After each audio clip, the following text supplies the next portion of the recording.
All right, welcome. My name is Dr. Sin. I'm going to give you the introduction here to ecological psychology. I'm trying to give you an overview of the course, some of the thematic elements, kind of the mission, what we're trying to get at.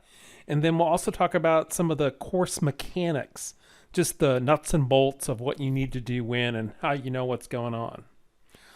Okay, so welcome. All right, a good place to start is trying to define an ecosystem. So an ecosystem isn't an individual organism or the organism and what the organism eats, but it's the entire system that's formed by the interaction of organisms in their physical environment. It's that dynamic interaction that brings about the whole thing. So it's a chicken and egg kind of dynamic. Ecosystems are emergent, meaning that they come about as a whole. You can't break them down just into parts. They're dynamic and they're processual. So in other words, they exist in time through a set of interactions. So ecology then is the study of those different kinds of systems and the properties that they have. And just an example here I have below is there's these feedback relationships between different parts. So here we have a population of moose or mises and then some wolves, and the wolves go chomp chomp and eat some of the moose, but then that decreases the amount of food available. So that might decrease the number of wolves that are able to survive. So you have this dynamic interaction where each is defining the other to some extent. So some dimensions of ecological psychology. We want to understand these ecosystems because we want to understand how psychology causes them and how we can, or how psychology causes their breakdown and how we can think about them more effectively and make changes that make our behaviors more sustainable in the long run. But there's also a theoretical dimension where we're trying to put psychology in a broader context. So lots of times we tend to think about an individual on a couch just thinking about their problems, and there's some therapist that's going to help them try to understand what's going on, sitting in a chair somewhere, and it's all about what's going on inside somebody's head. But from a broader perspective, psychology is an emergent phenomenon that came about at a certain point in the evolution of the planet, and it relates to a certain species, and we want to understand the way our mind works in relationship to this larger thing that we're a part of.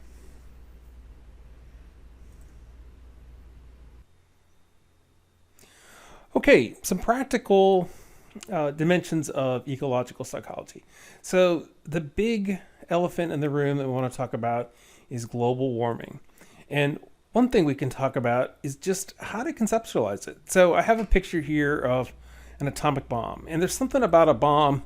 It includes a lot of the triggers, and it happens at a scale and at a time span that we can understand it as a threat.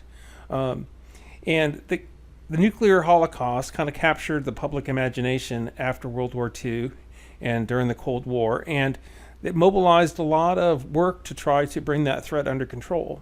So what I would suggest is global warming is a much more severe threat than a nuclear holocaust, but it's harder to conceptualize because we're not wired from an evolutionary perspective to recognize it as a threat. So that's just one way in which ecological psychology can try to give us a handle on what global warming is. And then hopefully it can also help us think about the kinds of things that are causing it and the ways that we can adjust our psychology so that we can actually address that looming threat. Another thing we want to talk about in terms of practical dimensions is there are a huge number of species that are going to go extinct in the next 100 years. By some counts, half of all species that are now alive are going to disappear because of human activity.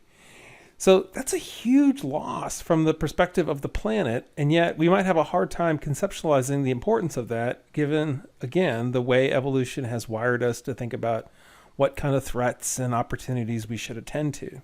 It doesn't register for us in a way that it might. So, and then on a very practical level, we'll talk about consumption and how consumption relates to what's happening to the planet.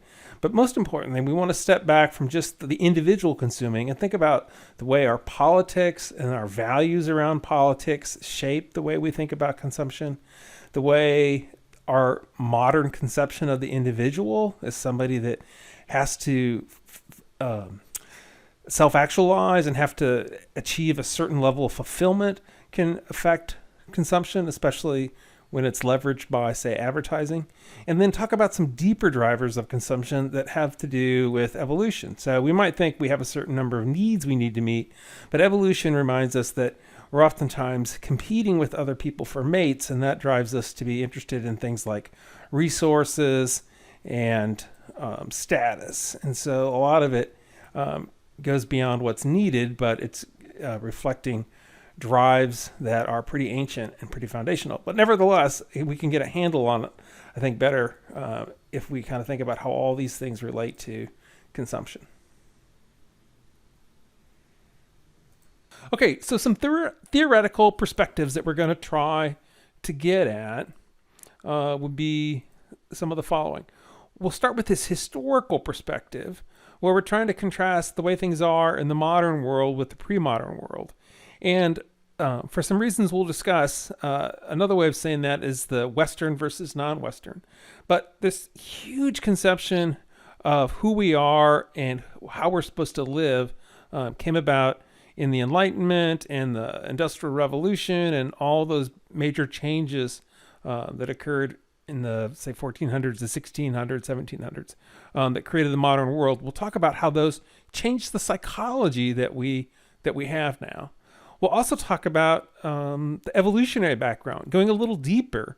And one of the things we'll see is there's reason to believe that people are really motivated to achieve status, especially males. And then we're also, we'll notice that we're interested in how many resources people have. So females in particular, because of reasons we'll talk about, are interested in mating with men that have more resources. And so both of these things, as you can imagine, can drive efforts towards consumption. We'll also talk about how ideology plays in and shapes who we are and how we interact with the earth. So one basic distinction is you'll find that one kind of orientation has more of an us versus them kind of mentality. And it's, say, very focused on what the Chinese are going to do or what Iran is up to, but maybe a little less inclined to understand other kinds of threats. And then the more universalistic perspective that is a little less worried about us versus them and is a little better able to encompass concerns about nature and people that are different from us. But these things have a big impact on how we think about and interact with the planet. Then we'll put the psychology in context in different ways. So one way to think about this is mind is an emergent phenomenon. So if you buy into that evolutionary perspective, it's suggesting that the mind that we have is not somehow tied into the very foundation of the universe, but it's a more narrow, selective, particular tool that may be really good for doing things like finding a mate or finding lunch, but in terms of wrestling with how we can live in concert with the planet, it may not be as well designed for that. So we may need to find other ways to modify that and to work with it. And one thing along those lines is trying to get better at systems thinking or systemic thinking. So this is a term I use in a way that's synonymous with ecological thinking, but it's trying to take our understanding of the way ecologies work and apply that to other things. Apply that to agricultural systems, apply that to transportation systems, to how we design our cities, but really trying to grow out this understanding of ecology to use it to better understand how we can live in a way that's more consistent with and compatible with the planet. All right, so here I have a little exercise. I want you to watch this, and I want you to think about if your perspective changes at some point during this. I want you to focus on the bear and the man and how they interact. At the river mouth, The bears catch only the tastiest, most tender salmon, which is exactly what we at John West want.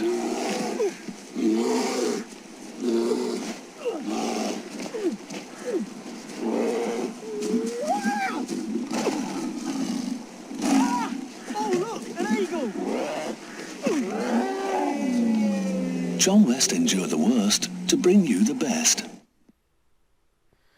Okay, so I'm hoping you thought that was funny. That's my first concern. But my second concern is that you can connect this to this idea that we're talking here about theory. And so you might think of theory as kind of boring and esoteric and all that, but there's a famous psychologist said there's nothing more practical than good theory.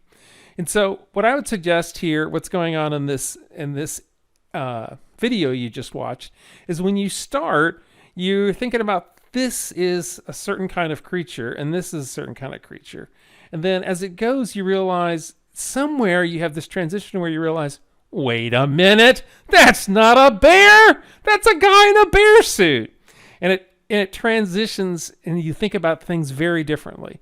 Well, I think theory is like that. Theory gives you this way of taking what you've always assumed to be true and looking at it in a wholly different way.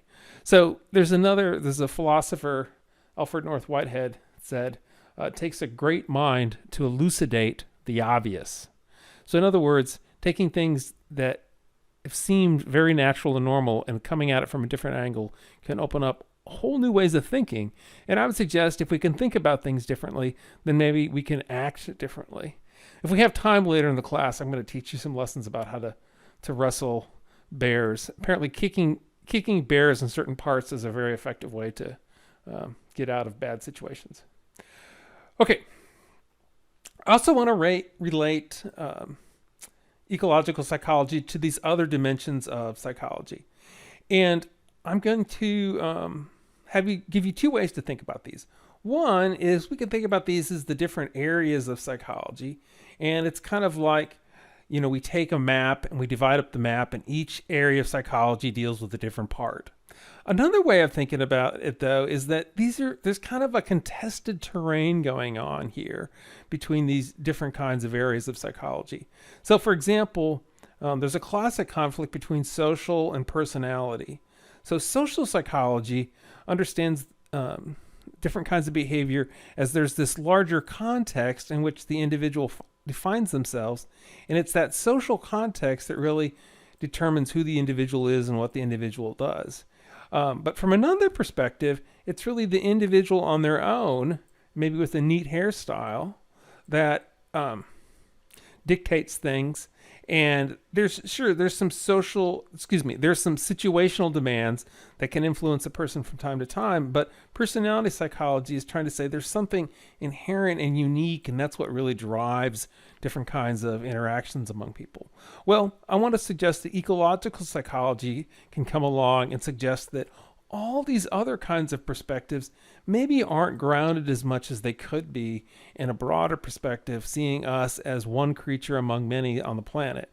So ecological psychology has a lot in common with what I would call evolutionary psychology, in that you're trying to get this broader, deeper perspective on who we are.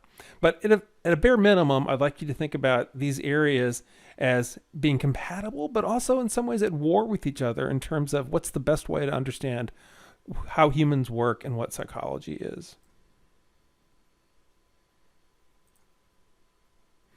Okay, so I'm going to walk through the three major units that we're going to talk about in the course. So the first unit here, which in the lecture that'll come right after this, is talking about the global warming crisis and just trying to give you some bare minimum understanding of some of the major factors in global warming, and also the different types of evidence that points to changes that are occurring.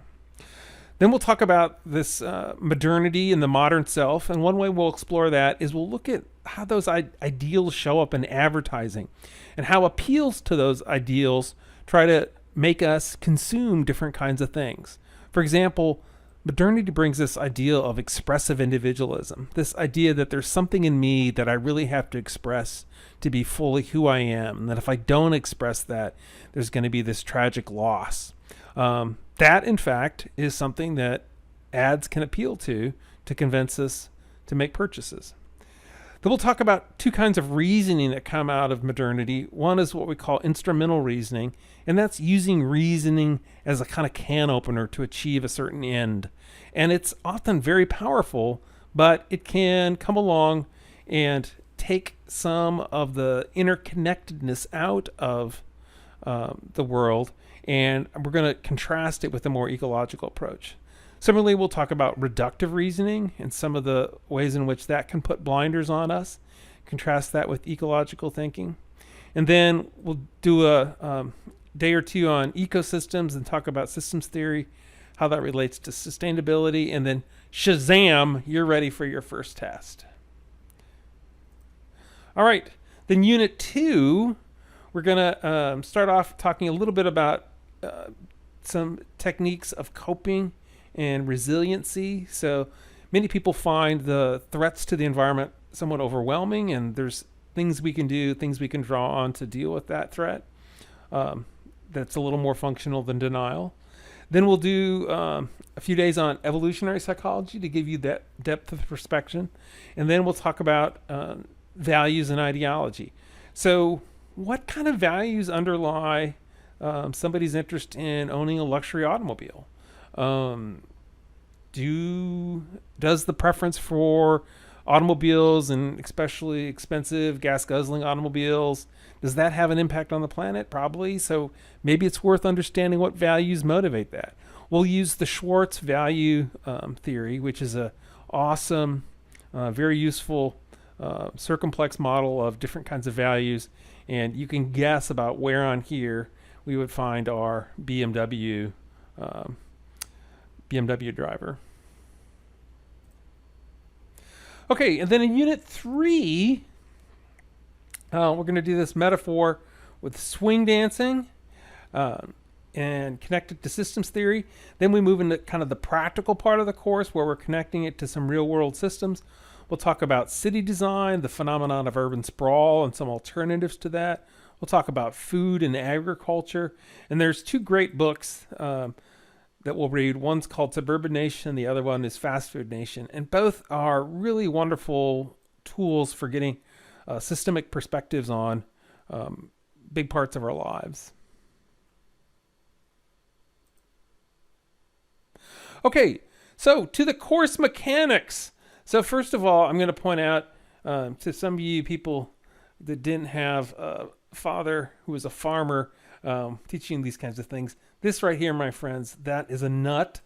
This is a bolt. You don't want to confuse those. This here is an Allen bolt. And what else we got? This is a lock washer. This is a wing nut. That's also used as a term of derision for people who have politics different than you are. This is a Phillips head screwdriver. But anyway, that's enough. Well, one last thing. That's a lock washer. That's a different kind of locking washer. I can give you more details on those later. That's a special kind of locking nut. All good stuff. Okay, so you should have already completed the getting started activities. These are the beautiful Black Hills in the Midwest / West. You should see sometime. It's where Mount Rushmore is. Anyway, you should have already ordered your reader or have distinct plans to do that. And please note, this always confuses people, but as soon as you order that, you have immediate access to a PDF. So you don't need to tell me like, oh, I'm still waiting for my reader to come. I can't do the homework. You can do the homework if you've ordered it because you have access to that PDF. You should also sign up on the attendance sheet and give me your contact information. Okay, and here we are going to use a different learning management system than Blackboard. We're going to use Schoology. I like it better for several reasons. Usually students like it better too, but you might be different. But here there's these different folders. Then there's also a grade book you can use. There's a nice calendar function. I don't use the attendance function, but I do push updates to you that will go into Schoology, but then get kicked out to your email. So, which I like better than Blackboard. All right, some specific things you should know. There's a startup folder that I want you to pay attention to. And within that, there's this startup instructions. There's also some guides on how the reading questions work, where you find those, how you do them, and where you upload them into Schoology. So make sure you check out both of those things. It's in the startup folder again. And then I have this folder I've called keyed links. So some things you'll find in here, the syllabus, the course schedule, that's going to be really important because it tells you when the reading questions are due. There's a Word document that has all your reading questions that you can download. And here are the lecture videos for the hybrid portion of the course. This links you to the YouTube channel where you can find all of those. I also have all the slide decks for the lectures, both the ones that are presented online and the ones that I give in class. That should aid your note-taking and studying. And I have a suggestion here how you can print those in a way that gives you a little more space to take notes. And then some thoughts from former successful students on how to succeed in this course. Then down here, you'll see the folder that has all the different reading question assignments where you can submit those. So make sure you check out all those things. All right, and then I'm going to talk about how we structure this hybrid course. So what we do is divide it up into two portions. So there's the face-to-face meeting on Tuesday, and then there's what I call virtual Friday. So there might be stuff due on Tuesday, and there might be stuff due on Friday. So on Tuesday, it's probably going to be readings or reading questions, and on Fridays, those two things. But there's oftentimes a lecture video, since we're not meeting as a class in the second half of the week, that's on YouTube that you need to watch. So just to give you a graphic of what this looks like, this is the schedule that's in the syllabus. Let me get a different thing here. Schedule. And you can see here that I have, this is a Tuesday when we would meet as a class and do these things. And then this is a Friday where you have some things due here. You have a video that you're supposed to watch and two sets of reading questions. Or sorry, one set of reading questions with two readings. And then Tuesday in class we'll have a lecture on moral sources and ads. But since it's on Tuesday, that's when we're going to meet. You don't need to watch it online. But then 122 is a Friday, and you have a video that you do need to watch online, again with some reading questions. Okay. Then one last thing here I want to point out, there is a nice calendar function. There's two things here. If you click on this refresh upcoming items, that'll show you all the reading assignments that are coming up. And then also if you click on the calendar, it will show you where these things fall in terms of a regular calendar, which can be pretty helpful. So, all right. So if you have questions about any of that, or you're not sure where to find something, email me and I'll try to make it clear. Other than that, welcome aboard. I love teaching this class. I hope you get something out of it. Usually students find it fairly enlightening. Sometimes they complain about the amount of reading, but you know, what doesn't kill you makes you stronger. All right. So I hope you have a great semester, and I am glad you're in this class. Okay, take care.